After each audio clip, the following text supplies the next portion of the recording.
ำทานกันเถิดขอรับทำบุญตำรวจไม่จับทำให้จิตใจผ่องใส1 ปีมี1 ครั้งงานวันกตัญญูรำลึกถึงบรรพชนผู้สร้างวัดโลกโมลีประจำปี 2568 ขอเชิญร่วมบุญเป็นเจ้าภาพแจกข้าวสารจำนวน100 ตันและร่วมเป็นเจ้าภาพโรงทานในวันที่ 9 ถึงวันที่ 10 เมษายนท่านผู้ใดมีจิตศรัทธาที่จะเป็นเจ้าภาพแจกข้าวสารร่วมบุญได้ที่บัญชีธนาคาร UOB เลขบัญชี906-173-5093 ชื่อบัญชีพระครูไพบูลย์เจติยานุราชหรือสอบถามรายละเอียดได้ที่เบอร์โทรศัพท์ 0636326663 ขออนุโมทนาบุญกับผู้มีจิตศรัทธาทุกท่านนะเจ้าสร้างเหตุจิตใจสูงส่องเพื่อเฟื่อเจือจุนเพื่อคูณเพื่อลาเพื่อปลองทำบุญให้บุญนุนส่องไม่ลงพื้นอเวจี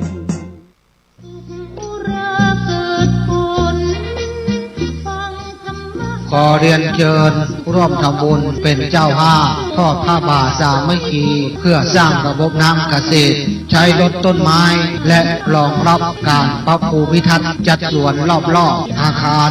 ลานพระใหญ่ทอดณวัดพระธาตุสีมาโพตโพธารามพระธาตุม่อนปิดตำบลโป่งน้ำฮ้อนอำเภอฝางจังหวัดเชียงใหม่วันพุธที่ 16 เดือนเมษายน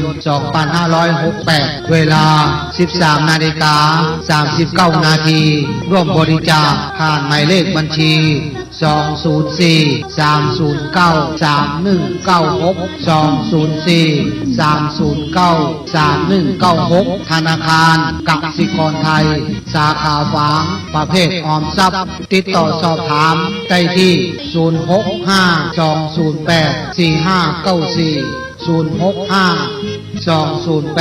065-208-4594 พระจำเริญโชติธรรมโมแสนศรีรักษาการเป็นเจ้าวาด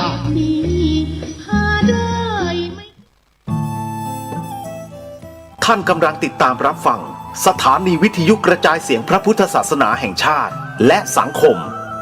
คลื่นเพื่อการศึกษาพระพุทธศาสนาและวัฒนธรรมระบบ FM 104.5 เมกะเฮิรตซ์รายการต่อไปเป็นรายการคดีโลกคดีธรรม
รับฟังรายการนี้ได้เป็นประจำทุกวัน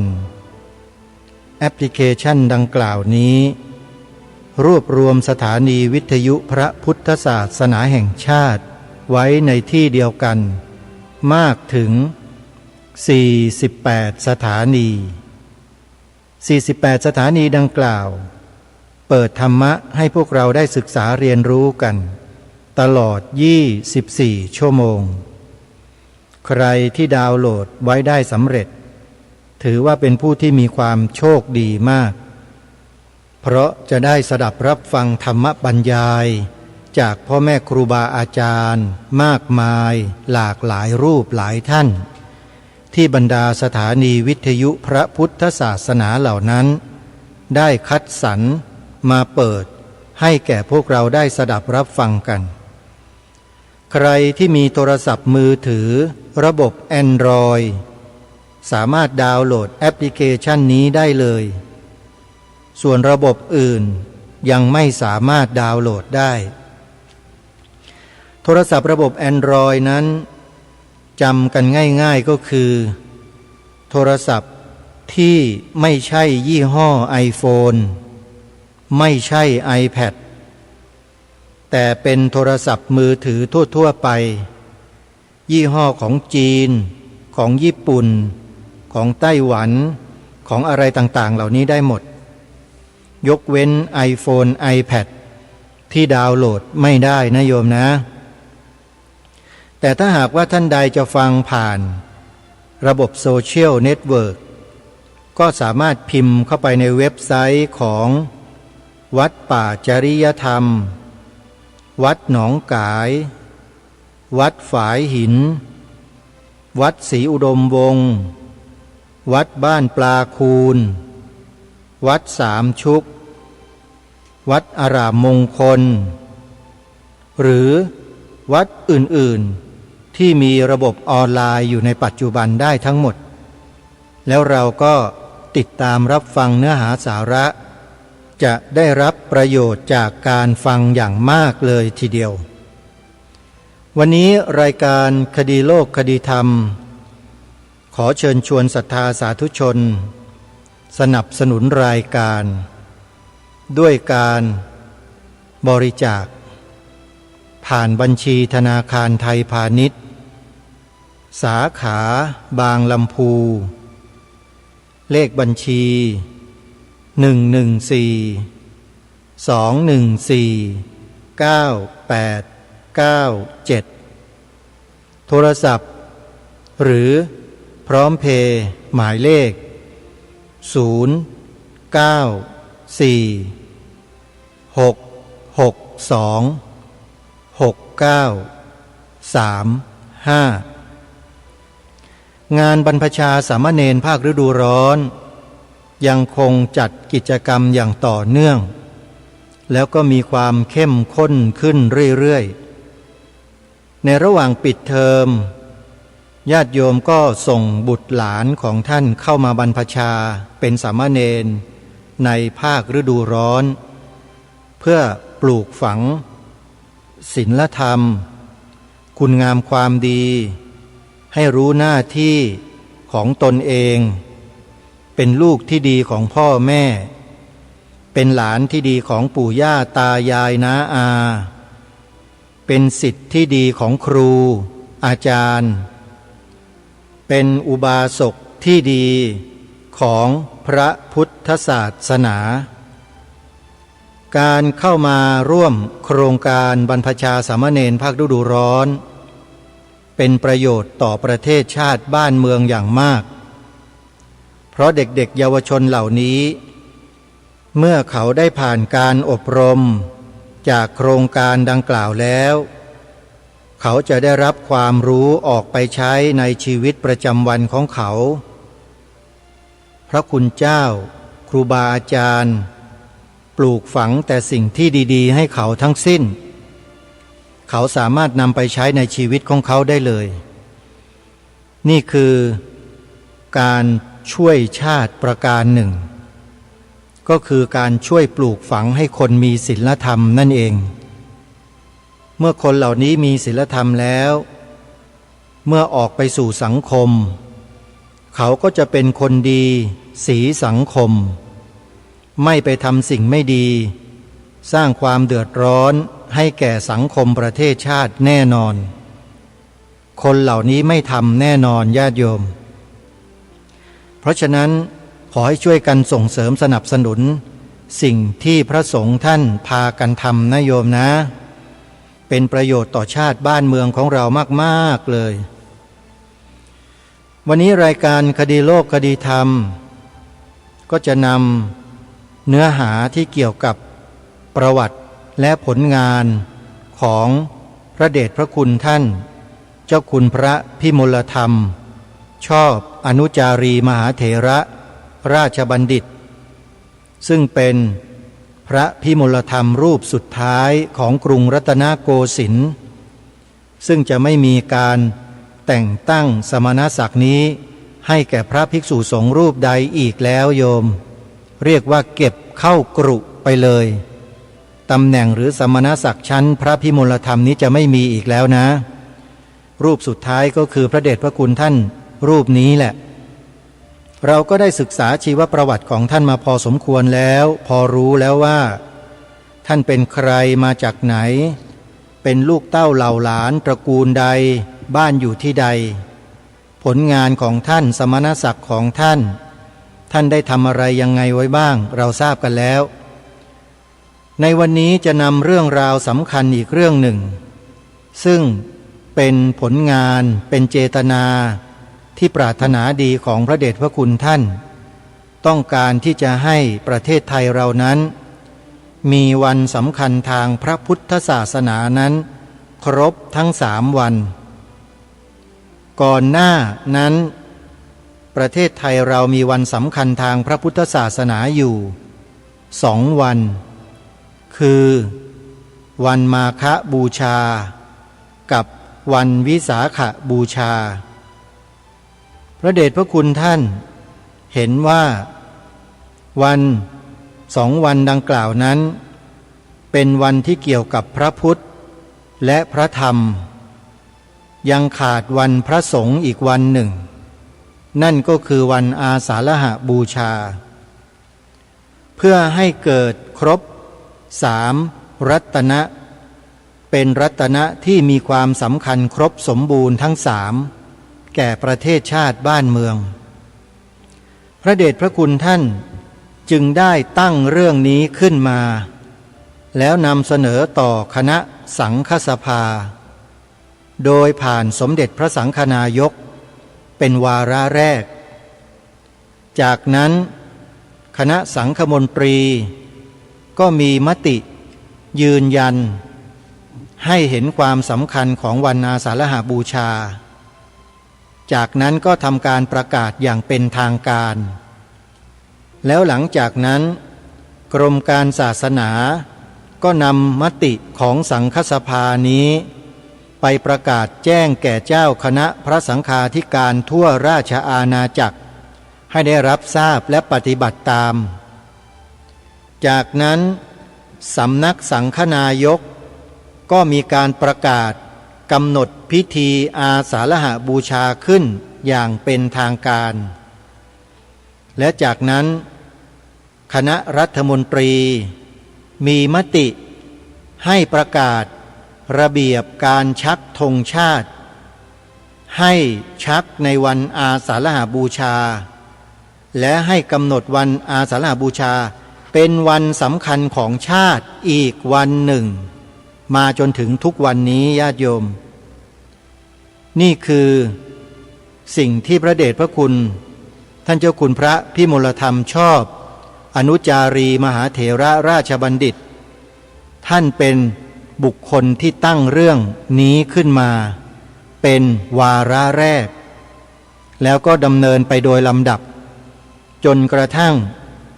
คณะรัฐมนตรีประกาศวันอาสาฬหบูชาให้เป็นวันสำคัญของชาติขึ้นอีก1 วันสรุปแล้ววันสำคัญของชาติที่เกี่ยวกับพระพุทธศาสนานั้นรวมแล้วมีทั้งหมด4 วัน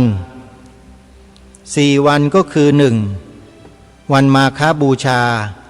เพ็ญ15 ค่ำเดือน3 2วันวิสาขบูชา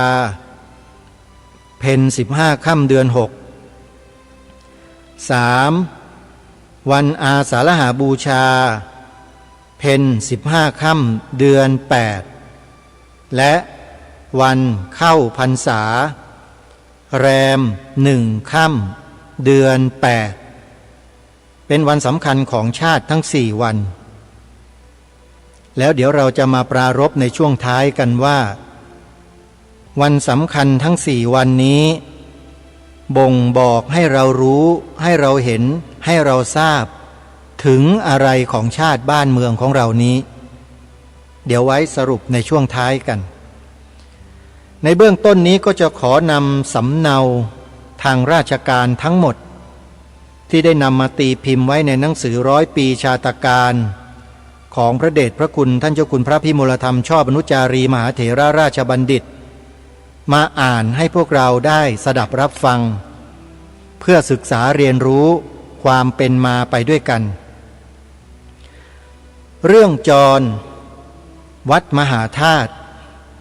วันที่21 มิถุนายนพระพุทธศักราช 2501 เรื่องวันธรรมจักรหรือวันอาสาฬหบูชาเรียนสมเด็จสังฆนายกเนื่องด้วยการประกาศพระพุทธศาสนาให้แพร่ออกไปแก่ชุมชนนั้นจำต้องแสดงออกซึ่งความสำคัญของพระศาสนาอันก่อให้เกิดความรู้สร้างความสุขใจในการปฏิบัติและเตือนให้ระลึกถึงจนได้กำหนดวันศาสนพิธีทำพุทธบูชาเช่น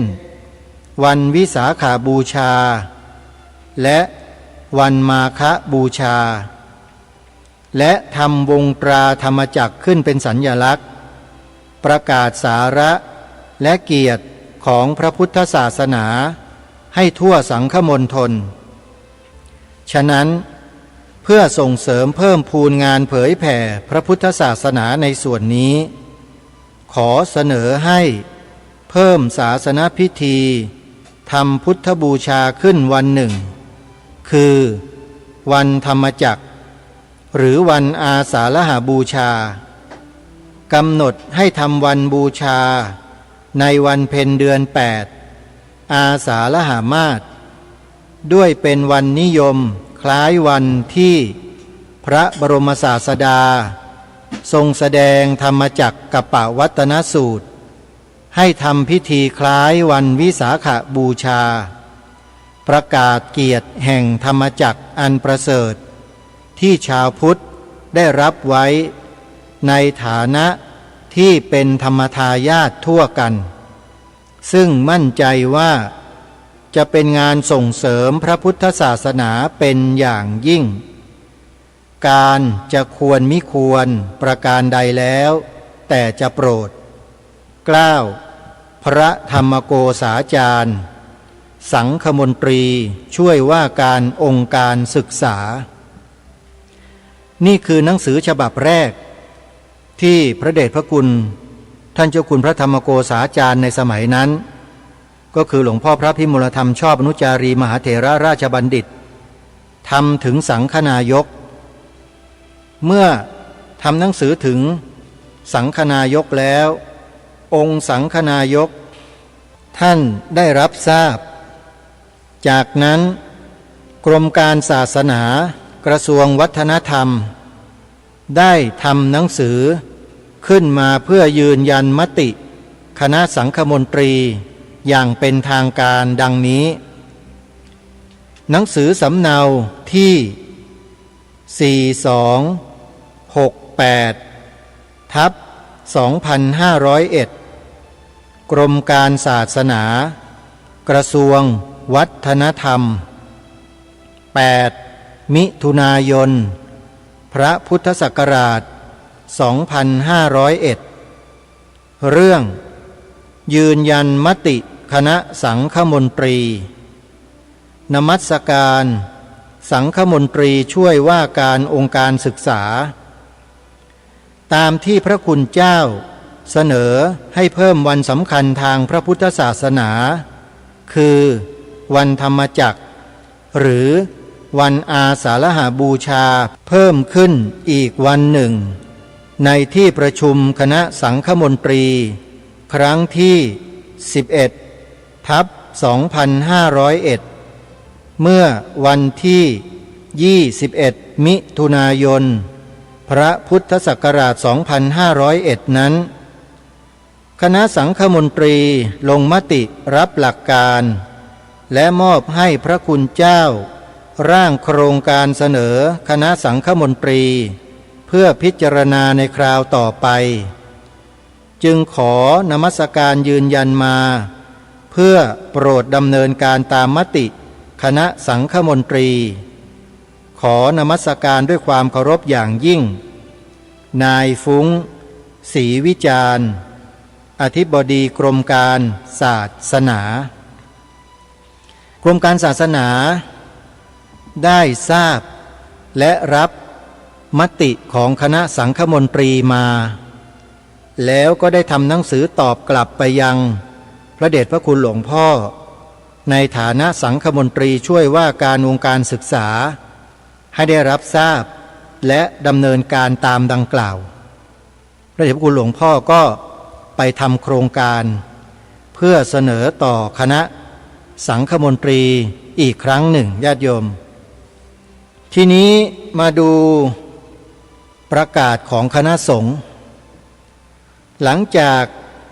การยื่นเรื่องดังกล่าวผ่านมาถึงกรมการศาสนาแล้วหนังสือที่ออกประกาศออกมาอีกหนึ่งฉบับก็คือประกาศของคณะสงฆ์เรื่องกำหนดวันสำคัญทางศาสนาอันนี้ถือว่าอย่างเป็นทางการแล้วนะประกาศคณะสงฆ์เรื่องกำหนดวันสำคัญทางศาสนาด้วยคณะสังฆมนตรีพิจารณาเห็นว่าวันขึ้น15 ค่ำเดือน 8 อาสาฬหมาสเป็นวันที่พระบรมศาสดาทรงแสดงพระธรรมจักรกัปปวัตนสูตรปฐมเทศนาและในวันนี้เป็นวันที่พระอริยสงสาวกองค์แรกบังเกิดขึ้นในโลกคือพระอัญญาโกณทัญญะได้รับประทานเอหิภิกขุอุปสัมปทาจึงเป็นวันที่บังเกิดรัตนะครบถ้วนทั้งสามคือพระพุทธรัตนะพระธรรมรัตนะพระสังฆรัตนะนับว่าเป็นวันสำคัญยิ่งวันหนึ่งในพระศาสนาสมควรกระทำบูชาเพื่อเป็นการเตือนใจพุทธศาสนิกชนทั้งหลายให้ทราบซึ้งในคุณพระรัตนตรัยเจริญภาวนาไมยกุศลจึงกำหนดให้วัดต่างๆถือปฏิบัติดังนี้ 1. วันขึ้น15 ค่ำเดือน 8ให้เรียกว่าวันอาสาฬหบูชา 2. ให้ประกอบพิธีบูชาเช่นเดียวกับพิธีทำวิสาขบูชา 3. ถ้าเป็นปีอธิกมาสให้กำหนดประกอบพิธีในวันขึ้น15 ค่ำเดือน 8 หลัง 4. ให้วัดทั้งหลายประกอบพิธีวันอาสาฬหบูชาตั้งแต่พระพุทธศักราช 2501 เป็นต้นไปประกาศณวันที่ 14 กรกฎาคม พระพุทธศักราช 2501 สมเด็จพระวรรณรัตน์สังฆนายกอันนี้เป็นคำประกาศของสังฆนายกในนามของคณะสงฆ์ให้คณะสงฆ์และพุทธศาสนิกชนทั้งหลายได้ถือปฏิบัติเหมือนกันทั่วราชอาณาจักรทั้ง4 ข้อดังกล่าวเรื่องราวก็ดำเนินมาโดยลำดับจนกระทั่งอธิบดีกรมการศาสนาก็ได้รับประกาศของคณะสงฆ์นี่แหละไปทำการแจ้งต่อเจ้าคณะพระสังฆาธิการในนามส่วนราชการอีกครั้งหนึ่ง โดยมีสำเนาหนังสือดังนี้สำเนาหนังสือที่4714ทับ2501กรมการศาสนากระทรวงวัฒนธรรม15กรกฎาคม2501เรื่องวันอาสาฬหบูชานมัสการเจ้าคณะตรวจการภาคและผู้ช่วยเจ้าคณะธรรมยุทธภาคและผู้ช่วยภาคทุกภาคสิ่งที่ส่งมาด้วยสำเนาประกาศคณะสงฆ์และสำเนาประกาศสำนักสังฆนายกรวม2 ฉบับ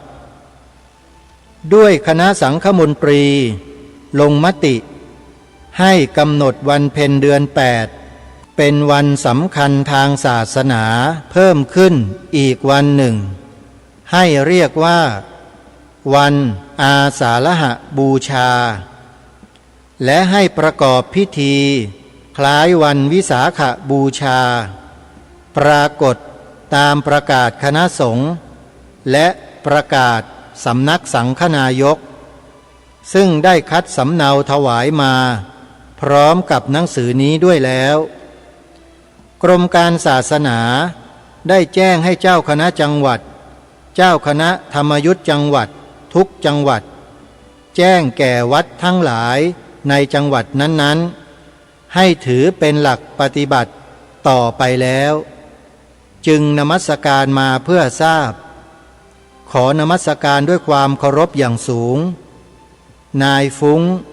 ศรีวิจารณ์อธิบดีกรมการศาสนานี่เป็นหนังสือของทางราชการแจ้งเข้ามาที่พระสงฆ์ทั่วราชอาณาจักรโดยมอบหมายถวายให้แก่เจ้าคณะมณฑลเจ้าคณะจังหวัดเจ้าคณะภาคต่างๆนำสำเนาหนังสือนี้ให้แจ้งโดยทั่วไปก็เป็นอันว่า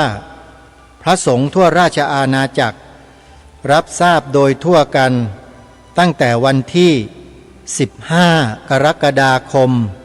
พระพุทธศักราช2501เป็นต้นมาแล้วก็มีการประกอบพิธีมาโดยลำดับทีนี้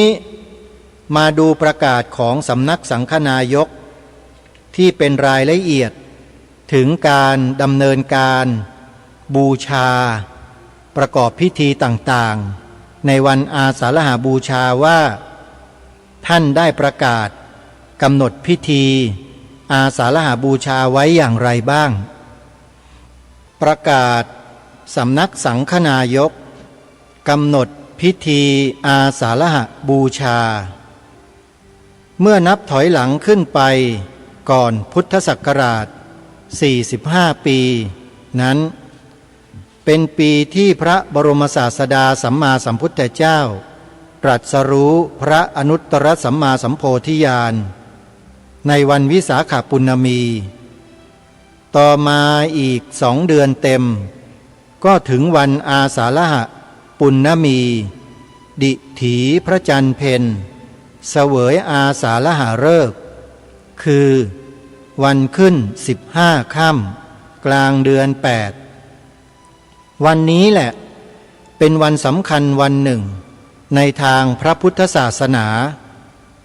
ด้วยเป็นวันแรกที่พระบรมศาสดาทรงพระมหากรุณาประกาศพระพุทธศาสนาแสดงพระปัญญาคุณให้ประจักษ์แก่ตาโลกถ้าจะถามพุทธศาสนิกชนที่ได้เล่าเรียนรู้พระประวัติของพระพุทธเจ้ามาดีแล้วจะตอบได้ความต้องกันว่าวันขึ้น15ค่ำกลางเดือน8ก็เป็นวันแรกที่พระพุทธเจ้าทรงประกาศพระพุทธศาสนาขอ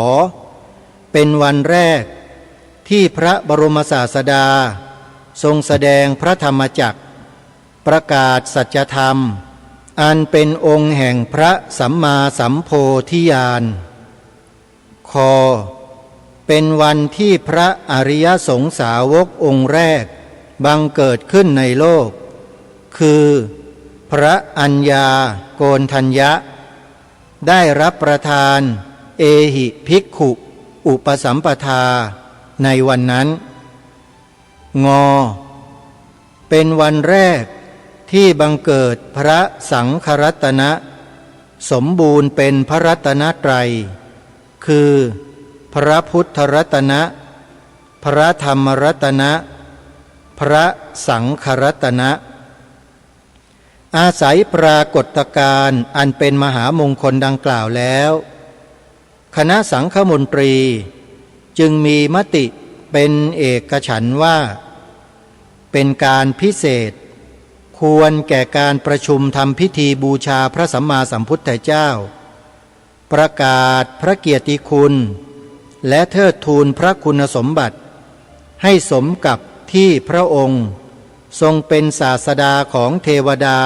และมนุษย์ทั้งหลายเพื่อเป็นการเตือนใจพุทธศาสนิกชนให้ทราบซึ้งในคุณพระรัตนตรัยเจริญภาวนาไมยกุศลเช่นเดียวกับวันวิสาขบูชาเพิ่มขึ้นอีกวันหนึ่งจักเป็นมหากุศลอำนวยอิทธวิบูลย์มนุญญผลให้เกิดบุธิสิริสวัสดิ์พิพัฒนมงคลแก่ทุกคนที่ตั้งใจทำบูชาโดยทั่วกันจึงได้กำหนดพิธีอาสาฬหบูชาขึ้นไว้ดังต่อไปนี้ 1. เมื่อถึงวันขึ้น8 ค่ำเดือน 8ให้เจ้าอาวาสทุกวัดแจ้งแก่ภิกษุสามเณรอุบาสกอุบาสิกาในวัดให้ทราบล่วงหน้าว่าวันพระขึ้น15 ค่ำเดือน 8อันจะมาถึงข้างหน้านี้เป็นวันทำพิธีอาสาฬหบูชาถวายแด่พระอรหันตสัมมาสัมพุทธเจ้าเช่นเดียวกับพิธีทำวิสาขบูชา 2. ครั้นถึงวันขึ้น15 ค่ำเดือน 8ให้ภิกษุสามเณรตลอดศิษย์วัดคนวัดช่วยกันปัดกวาดปูลาดเสนาสนะจัดตั้งเครื่องสักการะตั้งน้ำใช้น้ำฉันเช่นเดียวกับทำงานวิสาขบูชา 3. ให้ประดับธงธรรมจักรรอบพระอุโบสถเป็นพิเศษเท่าที่สามารถจะจัดได้เพื่อประกาศวันธรรมจักรให้ปรากฏแก่มหาชนเตือนใจให้ระลึกถึงสัจธรรมอันวิเศษที่ทรงแสดงไว้ในพระธรรมจักรกัปปวัตนสูตรปฐมเทศนา 4. วันขึ้น15 ค่ำเดือน 8ซึ่งเป็นวันกำหนดเวลาเช้าและบ่ายมีธรรมสวนะตามปกติแล้วเวลาค่ำให้ภิกษุสามเณรอุบาสกอุบาสิกามาประชุมพร้อมกันที่หน้าพระอุโบสถหรือพระเจดีย์จุดธูปเทียนแล้วถือรวมกับดอกไม้ยืนประนมมือสำรวมจิตพระสงฆ์ผู้เป็นประธานนำกล่าวคำบูชาจบแล้วทำประทักษิณอันหนึ่งก่อนที่จะจุดธูปเทียนบูชาผู้เป็นประธานพึงประกาศเตือนใจพุทธศาสนิกชนให้เกิดศรัทธาประสาทะมีความอาจหาญรื่นเริงในการทำบูชานี้ก่อนแล้วจึงจุดธูปเทียน 5. ครั้นทำประทักษิณสิ้นตติยวานแล้วภิกษุสามเณรพึงเข้าไปสู่พระอุโบสถ บูชาพระรัตนตรัยทำวัดค่ำแล้วสวดพระธรรมจักรกัปปวัตนสูตรจบแล้วหยุดพักให้โอกาสอุบาสกอุบาสิกาทำวัดค่ำ 6. ต่อนั้นพระสังฆเถระแสดงพระธรรมเทศนาพระธรรมจักรกัปปวัตนสูตร 7. หากภิกษุสามเณรในวัดสามารถสวดสรพัญญะก็จึงจัดให้สวดสรพัญญะเพื่อเจริญศรัทธาภาษาทะแก่ชุมนุมพุทธศาสนิกชนให้อาจหารรื่นเริงในกุศลสัมปทาตามควรแก่เวลา 8. ต่อนั้นให้เป็นโอกาสของพุทธศาสนิกชนเจริญภาวนาไมยกุศลมีสวดมนต์และธรรมสากัจฉาเป็นต้นตามควรแก่อัธยาศัย 9. เนื่องด้วยวันรุ่งขึ้นเป็นวันแรม1 ค่ำเป็นเวลาบำเพ็ญกุศลในเทศกาลเข้าปุริมะพรรษาของพุทธศาสนิกชนและเป็นวันประชุมอธิษฐานพรรษาของพระสงฆ์ทั้งเป็นเวลาพระสงฆ์ทำปฏิสันถานแก่พุทธศาสนิกชนที่มาประชุมกันบำเพ็ญกุศลในเทศกาลสำหรับวัดเป็นประจำนับว่าเป็นภาระธุระของภิกษุสามเณรทั่วกันเห็นควรจะใช้เวลาทำพิธีอาสาฬหบูชาในค่ำคืนวันขึ้น15 ค่ำไม่เกินเวลา24 นาฬิกาเพื่อมีเวลาพักผ่อนของภิกษุสามเณรและพุทธศาสนิกชนซึ่งต่างจะต้องปฏิบัติศาสนกิจในวันแรม1 ค่ำเสมอกันสำนักสังฆนายก14 กรกฎาคมพระพุทธศักราช 2501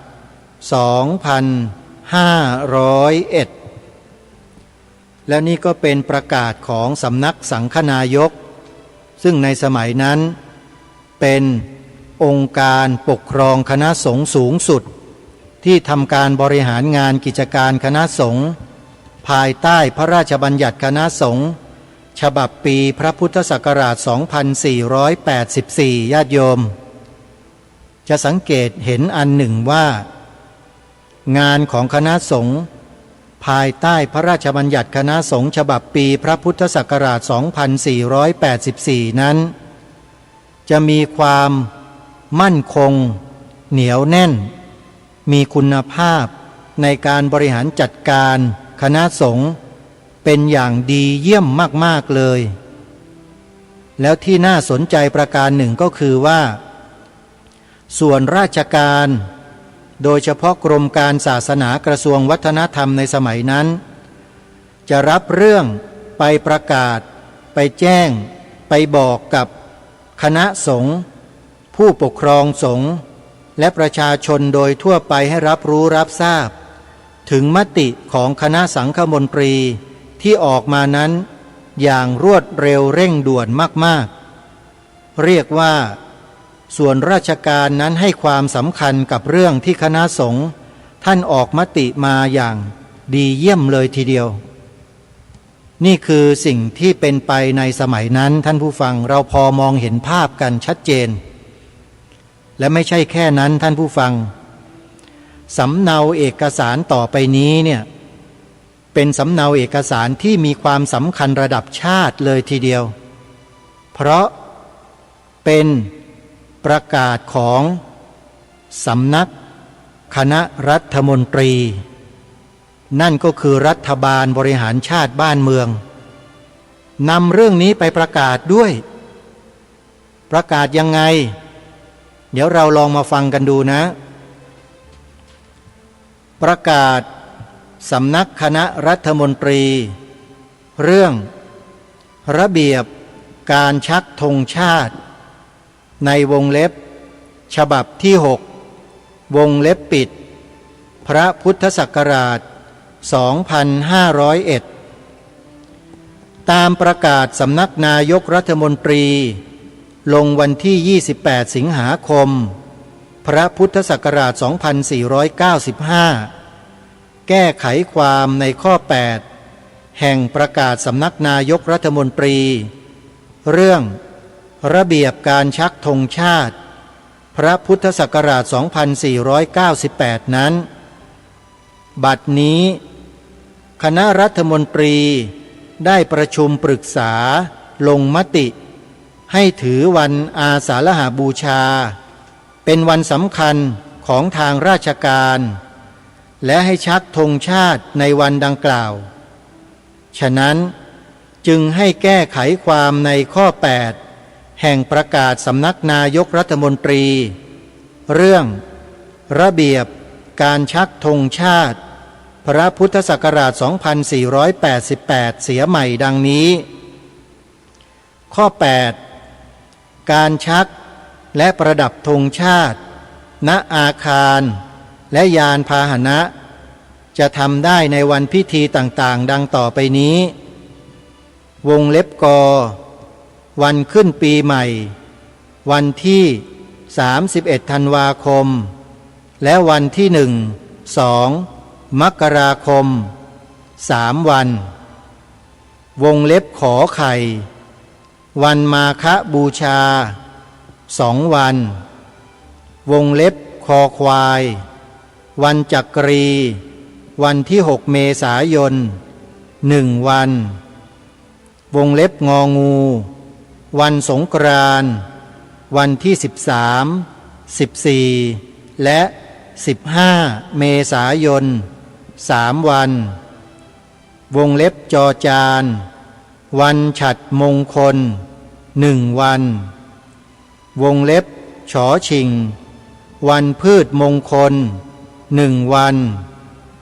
วงเล็บชอช้างวันชาติวันที่23 24 และ25 มิถุนายน3 วันวงเล็บชอกระเชอวันอาสาฬหบูชา1 วันวงเล็บยอหญิงวันเข้าพรรษา3 วันวงเล็บดอชดาวันเฉลิมพระชนมพรรษาสมเด็จพระบรมราชินีนาถวันที่12 สิงหาคม1 วันวงเล็บตอปตักวันสหประชาชาติวันที่24 ตุลาคม1 วันวงเล็บถอฐานวันเฉลิมพระชนมพรรษาวันที่5 6 7 ธันวาคม3 วันวงเล็บทอนางมุนโทวันรัฐธรรมนูญวันที่9 10 และ 11 ธันวาคม3 วันนอกจากนี้สุดแต่ทางราชการจะประกาศให้ทราบส่วนงานพิธีอื่นๆตามประเพณีนิยมหากจะชักและประดับธงชาติก็ทำได้แต่ต้องกระทำไปด้วยความเคารพประกาศณวันที่23 กรกฎาคมพระพุทธศักราช 2501 ลงชื่อพลเอกถนอมกิตติขจรนายกรัฐมนตรีนี้คือประกาศของสำนักคณะรัฐมนตรีที่ประกาศตามที่สำนักนายกรัฐมนตรีได้มอบหมายให้เราจะเห็นได้ว่าวันสำคัญของชาติได้ถูกกำหนดขึ้นโดยมติของคณะรัฐมนตรีมีมาแต่ปีพระพุทธศักราช 2488 เป็นต้นมาแล้วท่านผู้ฟังตรงนี้ที่จะพูดคุยกับท่านผู้ฟังในตอนท้ายรายการก็คือว่าที่ได้ตั้งคำถามกับท่านผู้ฟังเอาไว้ตอนต้นรายการว่าการประกาศวันสำคัญของชาติก็คือการให้ชักธงชาติในวันสำคัญดังกล่าวนั้นมีประกาศตามมติของคณะรัฐมนตรี โดยสำนักนายกรัฐมนตรีเป็นผู้ประกาศออกคำสั่งมีอยู่เพียงไม่กี่วันเท่านั้นและวันเหล่านั้นท่านผู้ฟังฮะเป็นวันที่บ่งบอกถึง3 สถาบันชาติส่วนมากเลยคือสถาบันชาติไทยสถาบันพระพุทธศาสนาสถาบันพระมหากษัตริย์ชัดเจนมากนั่นหมายความว่าประเทศไทยเรายังยอยกพระพุทธศาสนาตามประกาศนี้อยู่และเมื่อยอยกพระพุทธศาสนาตามประกาศนี้อยู่นั่นก็หมายความว่าประกาศนี้เป็นเครื่องยืนยันว่าประเทศไทยมีศาสนาพุทธเป็นศาสนาประจำชาติไทยของเราใช่หรือไม่ท่านผู้ฟังทั้งหลายจำได้หรือไม่ทางรายการได้ย้ำเรื่องนี้มาโดยตลอดให้พวกเราสอนบอกลูกหลานของเราให้มันท่องจำความ2 ประโยคเอาไว้จำกันได้ใช่ไหมฮะประโยคแรกก็คือพระพุทธศาสนาเป็นศาสนาประจำชาติไทยของเราประโยคที่1ประโยคที่2สีขาวในธงชาติไทยหมายถึงพระพุทธศาสนาเท่านั้นถ้าเราช่วยกันตรงนี้ทำเดี๋ยวนี้เวลานี้เริ่มต้นแต่บัดนี้ไปเนี่ยเราจะได้เด็กๆลูกหลานและเยาวชนที่รับข้อมูลที่ถูกต้องเหล่านี้ใส่สมองใส่จิตใจเข้าไว้เนี่ยมากมายมหาศาลเลยแต่ถ้าเราไม่ทำเด็กๆเยาวชนที่จะเติบโตเป็นผู้ใหญ่แทนเราในต่อไปในข้างหน้าจะไม่มีสิ่งเหล่านี้หลงเหลืออยู่ในจิตใจและสมองของเขาเลยนะโยมทางรายการบอกพวกเรามานานแล้วว่าให้ช่วยกันใส่สิ่งเหล่านี้ให้เด็กทั้งที่หลักฐานยืนยันยังมีให้เห็นปรากฏเป็นลายลักษณ์อักษรกันอยู่ตามที่ได้อ่านให้ฟังนี่แหละคือวันสำคัญของชาติที่มีอยู่เพียงไม่กี่วันเนี่ยและเป็นวันพระพุทธศาสนาถึง4 วันญาติโยมเพราะฉะนั้นจึงมีความสำคัญมากมายมหาศาลเลยแล้วเราไม่ดำเนินการกันเองไม่ช่วยกันขยายผลเองแล้วเราจะไปโทษคนอื่นได้ไหมต้องโทษตัวเราเองนั่นแหละที่ไม่ยอมนำสิ่งนี้ไปขยายผลทางรายการหยิบยกมาแล้วประกาศแล้วบอกแล้วรณรงค์แล้วให้พวกเราช่วยกันพวกเราถามตัวเองสิว่าได้กระทำกันบ้างหรือเปล่าถ่ายทอดสิ่งเหล่านี้ให้ลูกหลานเยาวชนกันบ้างหรือยังเรานิ่งเฉยกันอยู่ทำไมลมหายใจก็เหลืออยู่น้อยเต็มทีแล้วญาติโยมทำกันเถอะอย่าปล่อยเวลาให้ล่วงเลยโดยเปล่าประโยชน์กันเลยโยม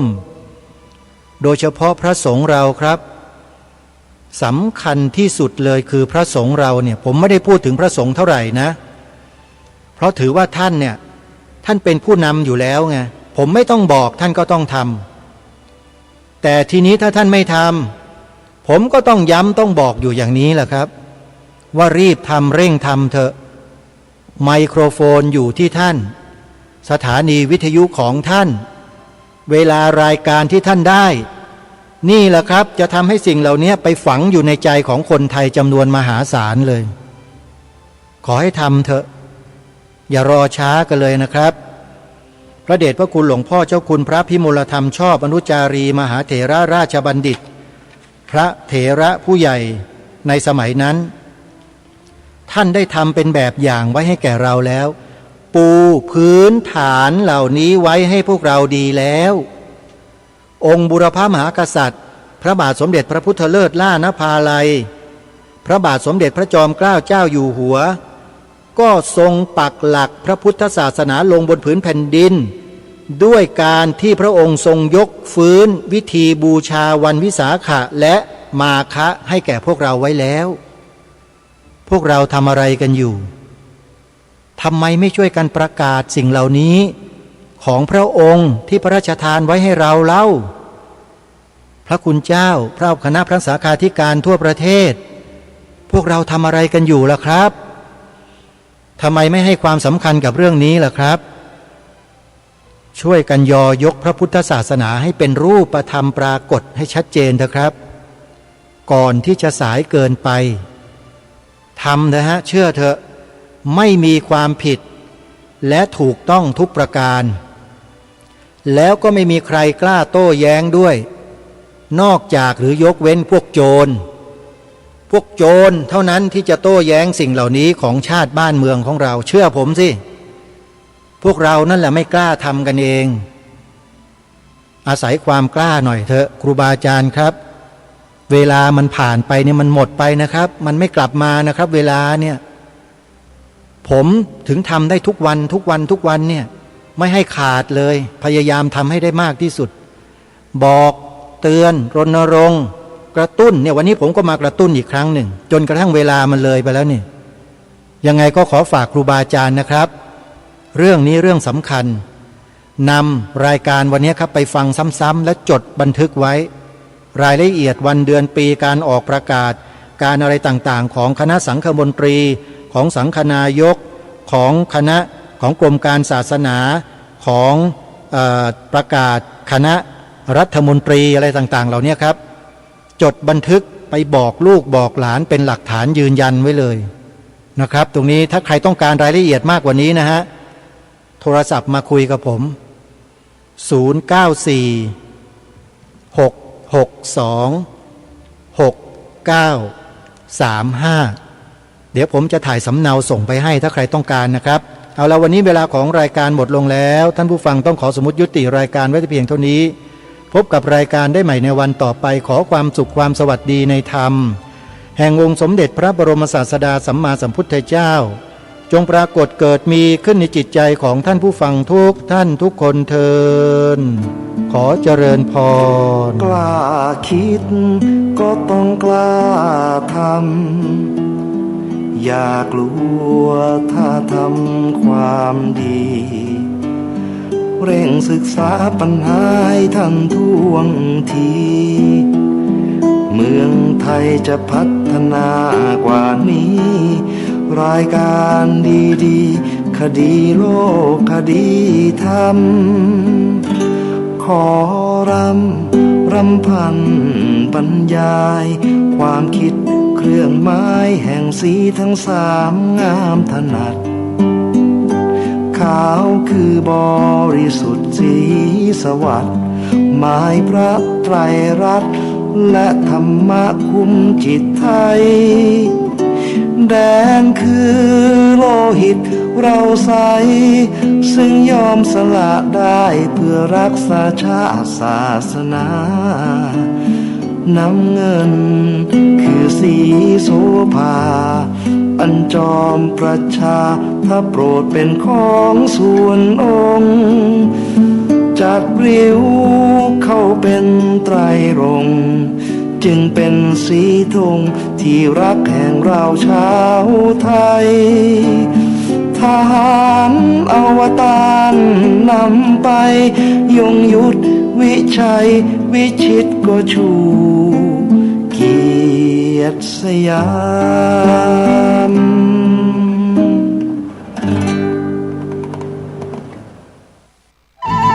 ที่จบไปแล้วนั้นเป็นรายการคดีโลกคดีธรรมดำเนินรายการโดยพระครูประหลัดณรงค์ฤทธิ์ทำบุญทำทานกันบังเถิดท่านทั้งหลาย1 ปีมี1 ครั้งงานวันกตัญญูรำลึกถึงบรรพชนผู้สร้างวัดโลกโมลีประจำปี 2568 ข ขอเชิญร่วมบุญเป็นเจ้าภาพแจกข้าวสารจำนวน100 ตันและร่วมเป็นเจ้าภาพโรงทานในวันที่9ถึงวันที่10เมษายนท่านผู้ใดมีจิตศรัทธาที่จะเป็นเจ้าภาพแจกข้าวสารร่วมบุญได้ที่บัญชีธนาคาร UOB เลขบัญชี906-173-5093ชื่อบัญชีพระครูไพบูลย์